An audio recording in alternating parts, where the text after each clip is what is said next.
Hello students, myself Kulbir Kadyan, Assistant Professor of Chemistry from Government College Israna.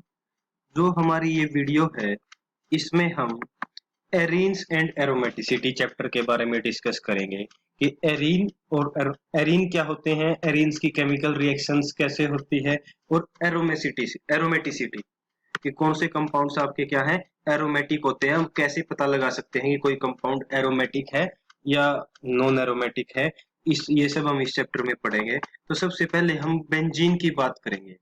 अब ये जो आपका स्ट्रक्चर दिखा रखा है ये आपका बेंजीन का स्ट्रक्चर है। इंपॉर्टेंट क्या होता है इसमें, तो देखो बेंजीन का मोलिकुलर फॉर्मूला आपको पता है। बेंजीन का मोलिकुलर फॉर्मूला होता है C6H6 और जो बेंजीन का इंपिरिकल फॉर्मूला है वो है आपका CH इंपेरिकल फॉर्मूला होता है आपका। जो मेन इंपोर्टेंट कैरेक्टरिस्टिक है बेंजीन के स्ट्रक्चर की वो ये है कि आपका इसमें देखो आपको पता है नॉर्मली बेंजीन के स्ट्रक्चर में 3 डबल बॉन्ड होते हैं आपके, लेकिन बेंजीन के सारे कार्बन कार्बन बॉन्ड की डिस्टेंस 140 pm होती है, 140 पिकोमीटर होती है। सब कार्बन कार्बन बॉन्ड क्या होते हैं, इक्वल होते हैं। अब क्वेश्चन ये आता है कि जब बेंजीन में आपका 3 डबल बॉन्ड है और 3 कार्बन कार्बन डबल बॉन्ड है और 3 कार्बन कार्बन सिंगल बॉन्ड है, तो फिर सब के सब 6 के 6 बॉन्ड्स की जो बॉन्ड डिस्टेंस है वो सेम क्यों आती है, 140 पिकोमीटर क्यों आती है। अब बल्कि सेम इसी जैसा एक कंजुगेटेड सिस्टम की हम बात करें, जो ब्यूटाडाइईन है हमारा, ब्यूटाडाइईन है हमारा, उसमें वो भी आपका उसमें भी डबल बॉन्ड कंजुगेशन में प्रेजेंट है, लेकिन वहां पे जो डबल बॉन्ड होता है उसकी बॉन्ड आपका 134 पिकोमीटर होती है उसकी बॉन्ड लेंथ, और जो सिंगल बॉन्ड है कार्बन कार्बन सिंगल बॉन्ड है उसकी बॉन्ड लेंथ 146 पिकोमीटर होती है। लेकिन वो क्या होती है, अनइक्वल होती है। लेकिन बेंजीन के केस में क्या आया, सब के सब बॉन्ड लेंथ इक्वल आई आपकी, जो 13 ब्यूटाडाइन में नहीं थी। अब जैसे ये आपका बेंजीन है आपका एक टाइप से देखा जाए, तो अब इसमें जैसे ये ब्यूटाडाइन है आपका, डबल बॉन्ड 1.34 एंगस्ट्रॉम और सिंगल बॉन्ड का 1.48 एंगस्ट्रॉम, ये आई आपकी बॉन्ड लेंथ। लेकिन बेंजीन के केस में सब कार्बन कार्बन बॉन्ड्स की लेंथ कितनी आई, 1.397 एंगस्ट्रॉम। ऐसा क्यों, एक टाइप से देखो ये रेजोनेंस रिप्रेजेंटेशन है बेंजीन की। डबल बॉन्ड आपका पहले आपका जैसे सपोज ये कार्बन आपका फर्स्ट कार्बन है, पहले आपका आपका था सेकंड और थर्ड कार्बन, फोर्थ और फिफ्थ कार्बन और सिक्स्थ और फर्स्ट कार्बन में, लेकिन रेजोनेंस के थ्रू आपका अब फर्स्ट और सेकंड में भी है, यहाँ पे आपका थर्ड फोर्थ में है, यहाँ पे फिर सिक्स में। तो ओवरऑल सब का आपका जितना भी हर बॉन्ड है उसका ऑर्डर क्या है, 1.5 बॉन्ड ऑर्डर है। क्योंकि देखो इस स्ट्रक्चर में 3 डबल बॉन्ड है 3 सिंगल बॉन्ड, इस स्ट्रक्चर में जहां पे पहले इस स्ट्रक्चर में जहां पे सिंगल बॉन्ड था वहां पे डबल बॉन्ड आ गए हैं, और जहां पे डबल बॉन्ड थे वहां पे सिंगल बॉन्ड आ गए हैं। तो ओवरऑल देखा जाए तो सब कार्बन्स का जो आपका कार्बन कार्बन्स का जो बॉन्ड ऑर्डर है वो है 1.5। अब cyclic conjugation versus non cyclic conjugation में क्या डिफरेंस है। अब जो आपका एक तो आपका नॉन साइक्लिक आपका ये है आपका हेक्साट्राइइन है, 135 हेक्साट्राइइन, ये आपका ओपन सिस्टम है। और एक ये साइक्लिक सिस्टम है आपका बेंजीन, सेम इसमें भी 3 डबल बॉन्ड कंजुगेशन में है, यहाँ पे भी 3 डबल बॉन्ड कंजुगेशन में है। अब आपका हीट हाइड्रोजनेशन करते हैं, तो हाइड्रोजनेशन किया 3 हाइड्रोजन किए, मतलब 3 हाइड्रोजन मॉलिक्यूल्स रिक्वायर होंगे टोटल, आपके जो तीनों के तीनों डबल बॉन्ड रिड्यूस हो जाएंगे दोनों केसेस में। लेकिन बेंजीन वाले केस में हीट ऑफ हाइड्रोजनेशन है वो -208 किलो जूल पर मोल है, या फिर -49 किलो कैलोरी पर मोल, अगर किलो कैलोरी पर मोल में किया जाए। लेकिन आपका जो ओपन सिस्टम था, नॉन साइक्लिक कंजुगेटेड सिस्टम था, उसके केस में आपका जो हीट ऑफ हाइड्रोजनेशन है वो -337 किलो जूल पर मोल और -80.58 किलो कैलोरी पर मोल है। ये डिफरेंस क्यों आया, देखो अब आपको पता है कि हीट ऑफ हाइड्रोजनेशन जितनी कम होगी कंपाउंड उतना ही क्या होगा, स्टेबल होगा। अब इसका मतलब ये है कि जो साइक्लिक कंजुगेटेड सिस्टम था, साइक्लिक कंजुगेटेड सिस्टम है वो आपका ज्यादा स्टेबल है आपका ओपन कंजुगेटेड सिस्टम से। हीट ऑफ हाइड्रोजनेशन से हमें ये पता चला। ये आपका एनर्जी से पता भी चल जाता है। आपका जो आपका जो बेंजीन है आपका जो साइक्लिक सिस्टम है वो आपका ज्यादा स्टेबल होता है ड्यू टू रेजोनेंस एनर्जी। जो 36 किलो कैलोरी रेजोनेंस एनर्जी होती है, उसकी वजह से वो क्या करता है, आपका साइक्लिक सिस्टम को ज्यादा स्टेबल बना देती है as compare to open system. अब हम बात करेंगे रेजोनेंस के बारे में बेंजीन में। और जो स्ट्रक्चर है बेंजीन का, उसको दो लीवाई स्ट्रक्चर्स के हाइब्रिड रेजोनेंस से दिखाया जाता है। जैसे दो स्ट्रक्चर्स हैं, यहाँ के लीवाई स्ट्रक्चर्स हैं। अब क्या होता है, जो इसमें आपका इलेक्ट्रॉन्स है जो बेंजीन के, वो डीलोकेलाइज्ड होते हैं। They are not localised in alternative single and double bonds but are delocalised overall single all 6 ring carbons. अब जैसा एक स्ट्रक्चर को देख के क्या लगता है कि इसमें 3 डबल बॉन्ड है और 3 सिंगल बॉन्ड, मीन्स आपका यहाँ पे आपका क्या सिंगल और डबल बॉन्ड।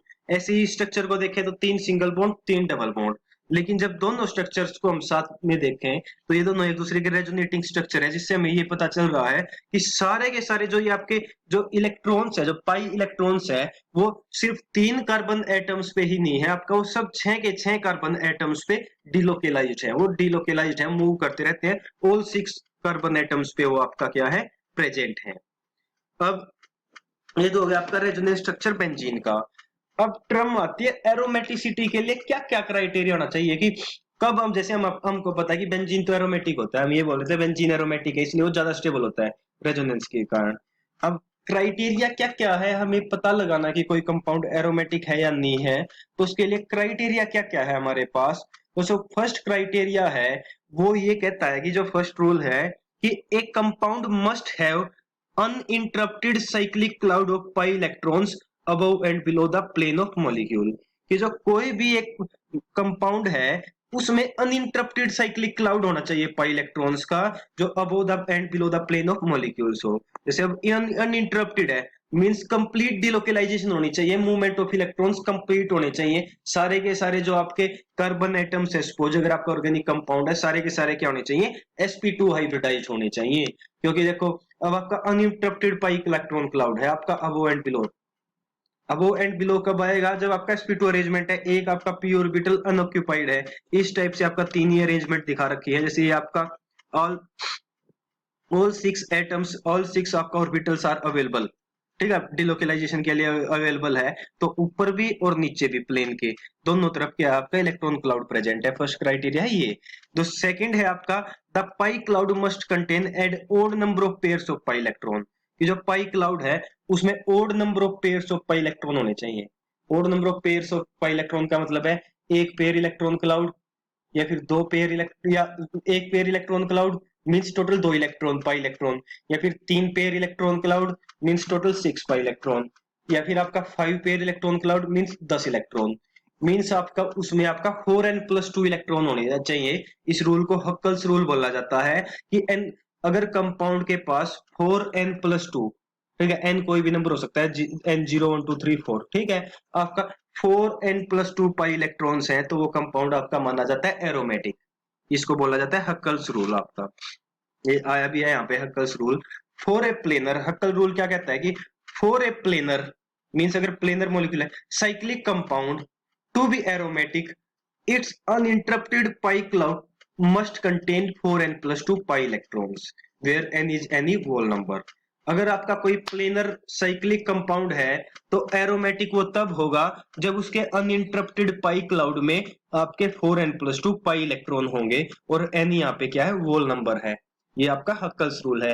तो मींस एरोमेटिसिटी के लिए आपकी बेसिक कंडीशंस क्या होगी, एक तो मॉलिक्यूल आपका प्लेनर होना चाहिए, सेकंड आपका साइक्लिक होना चाहिए, थर्ड आपका हो गया अनइंटरप्टेड पाई क्लाउड होना चाहिए, और फोर्थ हो गया आपका 4n+2 पाई इलेक्ट्रॉन होने चाहिए, जिसमें n क्या है, होल नंबर है। जैसे आपके मोनोसाइक्लिक हाइड्रोकार्बन है डिफरेंट, जिनमें आपका कंजुगेशन प्रेजेंट है।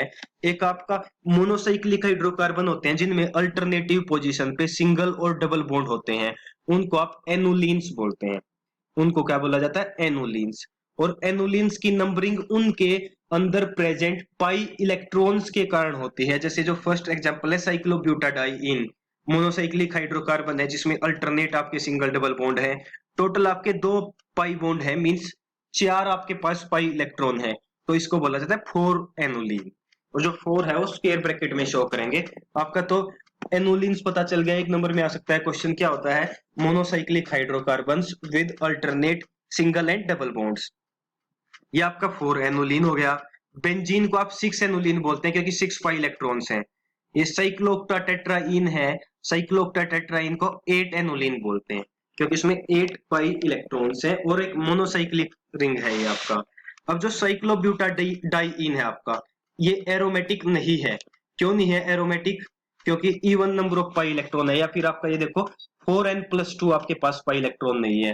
तो n की जगह आप 0 रखें तो क्या आता है आपका 2 आएगा। 4n+2 में n की जगह 0 रखें तो आपका आएगा 2 इलेक्ट्रॉन, और 1 रखें तो आएगा आपका 6 इलेक्ट्रॉन। तो मीन्स ना 2 है ना 6 है, उसके इन बिटवीन 4 इलेक्ट्रॉन है। तो इसके अंदर ये हक्कल्स रूल फॉलो नहीं करता, 4n+2 पाई इलेक्ट्रॉन नहीं है, इसलिए ये एरोमेटिक नहीं है। अब बात आ गई बेंजीन की। देखो पहले साइक्लोब्यूटाडाइन पे आ जाते हैं, बाकी कंडीशन भी देख लेते हैं। देखो साइक्लिक है, ठीक है, अनइंटरप्टेड पाई इलेक्ट्रॉन क्लाउड है, लेकिन आपका 4n+2 पाई इलेक्ट्रॉन नहीं है, ठीक है, एरोमेटिक नहीं है। बेंजी बेंजीन पे आगे साइक्लिक भी है, अनइंटरप्टेड पाई इलेक्ट्रॉन क्लाउड भी है, प्लेनर भी है, ठीक है, और 4n+2 पाई इलेक्ट्रॉन भी है। 4n+2 पाई इलेक्ट्रॉन का मतलब है 2, 6, 10, ठीक है, इस टाइप से आपका पाई इलेक्ट्रॉन क्लाउड भी, तो ये आपका क्या हो गया एरोमेटिक। साइक्लोक्टाटेट्राइन है तो ये भी आपका 4n+2 इलेक्ट्रॉन को फॉलो नहीं करता, और साथ के साथ ये आपका प्लेनर भी नहीं है, इट इज नॉन प्लेनर। तो ये आपका क्या है एरोमेटिक नहीं है ये कंपाउंड। ये आपका बेसिक था। जैसे अब पाई इलेक्ट्रॉन्स की रिक्वायरमेंट का आपको पता ही चल गया, पाई इलेक्ट्रॉन्स की रिक्वायरमेंट के अकॉर्डिंग भी साइक्लोब्यूटाडाइन में 4 पाई इलेक्ट्रॉन है, बेंजीन में 6 है, और साइक्लोक्टाटेट्राइन में क्या होते हैं 8 पाई इलेक्ट्रॉन। तो आपका 4 पाई इलेक्ट्रॉन है तो नॉट एरोमेटिक, 8 है तो भी नॉन एरोमेटिक, 6 है तो आपका क्या होगा एरोमेटिक, क्योंकि 4n+2 पाई इलेक्ट्रॉन को फॉलो कर रहा है। या आप ये बोल सकते हैं जिसमें odd number of electron pairs है। Odd number of electron pair का मतलब एक इलेक्ट्रॉन पेयर मींस 2 इलेक्ट्रॉन, या फिर 3 इलेक्ट्रॉन पेयर मींस 6 इलेक्ट्रॉन, या फिर आपका 5 electron pair means 10 electron, 7 electron pair मतलब 14 electron, 9 electron pair means 18 electron. तो ये आपकी रिक्वायरमेंट थी एरोमेटिसिटी के लिए। नेक्स्ट है जो आपका, वो हम नेक्स्ट वीडियो में डिस्कस करेंगे नेक्स्ट टॉपिक।